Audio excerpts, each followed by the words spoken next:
सक्षम जात जो अन्य वर्ग से हम लोग के वर्ग में समाहित हो गए हैं, तेली है, उसके बाद आपको डांगी है, तमोली है, ये कैसे प्रवेश कर गए हैं, इसकी लड़ाई होनी चाहिए।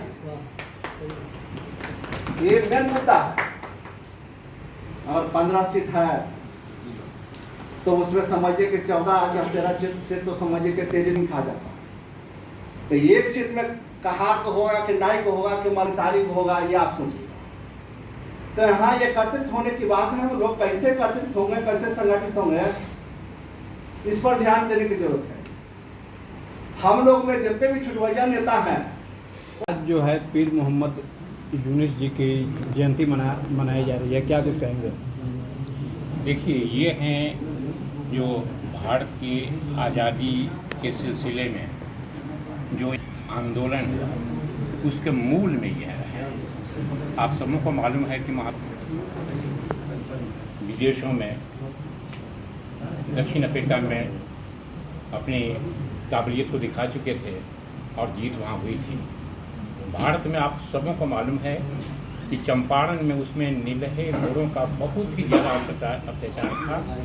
वहाँ की जनता पीस रही थी। नीलहे गोरों ने एक सिस्टम लागू किया था, 3 कठिया, यानी 1 बीघा ज़मीन किसान के पास अगर है उसमें 3 कट्ठा वो देता था, पूरी तैयारी के साथ। जो नीलहे अंग्रेज़ों को नील उगाने के लिए, उससे उनको कोई लाभ नहीं होता था और उनको मालगुजारी पूरे 100 को देनी पड़ती थी, पूरे 20 कट्ठे पर देनी पड़ती थी।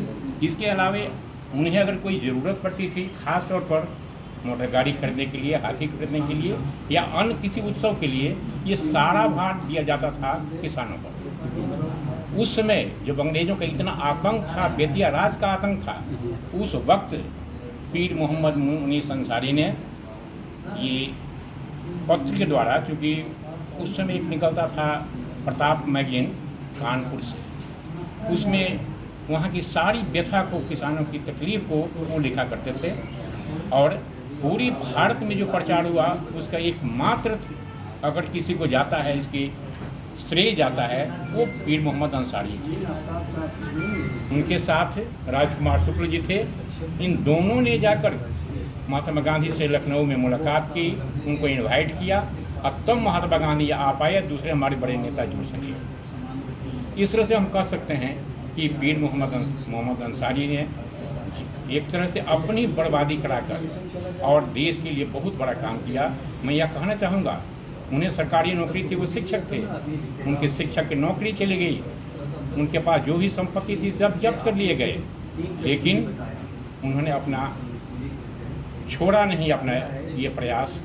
और अंततः उनको बर्बादी के बाद भी महात्मा गांधी यहाँ महीनों रहे, नीलहे गोरों के बीच, उनकी अवहेलना की, उनके नियमों की अवहेलना की, और ये चंपारण का सत्याग्रह सफल हो पाया। उसका एकमात्र दारोमदार अगर जाता है पूरा माहौल बनाने में, तो वे थे पीर मोहम्मद अंसारी मुनीस साहब। इतना उन्होंने देश के लिए किया, लेकिन फिर भी कहीं ना कहीं सरकार के नज़र में वो गुमनाम हैं।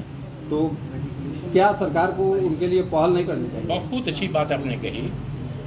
मैं यह कह सकता हूं कि वे चूँकि दलित समाज से आते थे, बहुत पिछड़े समाज से आते थे, यही वजह है कि उन पर किसी की नज़र नहीं गई। जब राजकुमार शुक्ल जी का नाम आता है तो इज्जत के साथ उनको याद किया जाता है।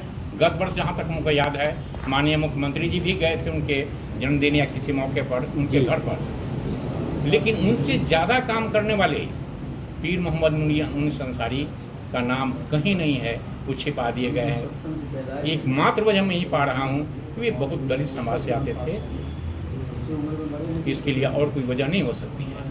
जैसा कि हर जगह दबाया गया है।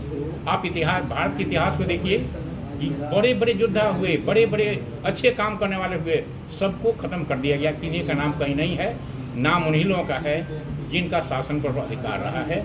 आज भी वही हो रहा है, लेकिन ये समाज अब जग चुका है। अब मैं समझता हूँ कि अपने पुरखों को हम भुलाने नहीं देंगे। उनसे जो भी हमें शिक्षा मिलेगी उसके लेकर हम आगे बढ़ेंगे, अपने पुरखों को हम जिंदा करेंगे, अपने आप को, अपने समाज को हम जिंदा करेंगे। आज के दिन सरकार से क्या मांग रखेंगे? हम सरकार से मांग करना चाहेंगे कि जो उनको दूसरे स्वतंत्रता सेनानियों को जो जगह दी जा रही है, दी गई है, वही उनको भी दिया जाए।